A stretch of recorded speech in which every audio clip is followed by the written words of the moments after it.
வணக்கம் மக்களே. பாஜகவுக்கு 30 தொகுதிகள். நயினார் நாகேந்திரனிடம் கூடிய எடப்பாடி பழனிசாமி அவர்கள். டெல்லி பயணத்தினோட பின்னணி என்னன்னு இந்த வீடியோவில் பார்க்கலாம் வாங்க. அதிமுக கூட்டணியில் பாஜகவுக்கு 30 தொகுதிகள் வரை ஒதுக்க எடப்பாடி பழனிசாமி அவர்கள் முடிவு செய்திருப்பதாக தகவல்கள் வெளியாகி இருக்கிறது.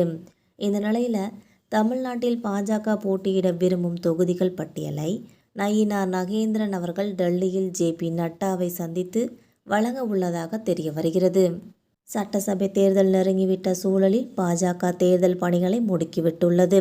தற்போது டெல்லி சென்றுள்ள நயினார் நாகேந்திரன் மத்திய அமைச்சர் நிர்மலா சீதாராமனை சந்தித்துள்ளார். அப்போது பாஜக தமிழக பொறுப்பாளர் அரவிந்த் மேனன், கருப்பு முருகானந்தம் ஆகியோர் உடனிருந்தார். நாகேந்திரனின் இந்த பயணத்திற்கு முன்பாக எடப்பாடி பழனிசாமியை சென்னையில் அவரது வீட்டில் சந்தித்துள்ளார். சுமார் 1.5 மணி நேரத்திற்கும் மேலாக நடந்த இந்த சந்திப்பில் பல்வேறு விவகாரங்கள் குறித்து ஆலோசிக்கப்பட்டுள்ளது. ஓபிஎஸ் மற்றும் டிடிவி தினகரனை என்டிஏ கூட்டணிக்குள் கொண்டு வருவதற்கு எடப்பாடி பழனிசாமி சம்மந்தம் தெரிவிக்கவில்லை என்று கூறப்படுகிறது. அதேபோல் தொகுதி பங்கீடு தொடர்பாக முதற்கட்ட பேச்சுவார்த்தையும் நடந்திருக்கிறது. இதையடுத்து டெல்லிக்கு 2 நாள் பயணமாக நயினார் நாகேந்திரன் சென்றிருந்தார். இந்த நிலையில்தான் நயினார் நாகேந்திரன் தமிழக பாஜகவினர் போட்டியிட விரும்பும் தொகுதிகளுக்கான விருப்ப பட்டியலை தேசிய பாஜக தலைவர் ஜே.பி. நட்டாவிடம் அளிக்க உள்ளதாக தெரிய வந்துள்ளது. அதன்படி அந்த பட்டியலில் மொத்தமாக 55 தொகுதிகள் அடங்கிய விவரங்கள் அளிக்கப்பட்டுள்ளதாக தகவல்கள் வெளியாகியுள்ளது. அதேபோல அதிமுக தரப்பில் 30+ தொகுதிகள் வழங்க எடப்பாடி பழனிசாமி அவர்கள் முடிவு செய்திருப்பதாக கூறப்படுகிறது.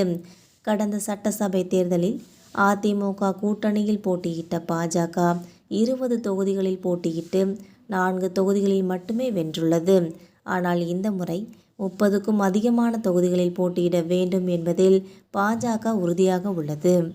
சென்னையை பொறுத்தவரை வேளச்சேரி, துறைமுகம் உள்ளிட்ட தொகுதிகளை பாஜக கேட்டிருப்பதாகவும் கூறப்படுகிறது.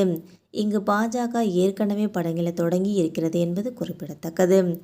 எஸ்.ஜி. சூர்யா, வினோஜ் பி. செல்வம் உள்ளிட்டோர் பணிகளை மேற்கொண்டு வருகிறார் என்றும் தகவல்களும் வெளிவந்துள்ளது. இதனால் அமித்ஷா வருகையின் போது தொகுதி பங்கீடு தொடர்பான பேச்சும் முடிவுக்கு வரும் என்று கருதப்படுகிறது.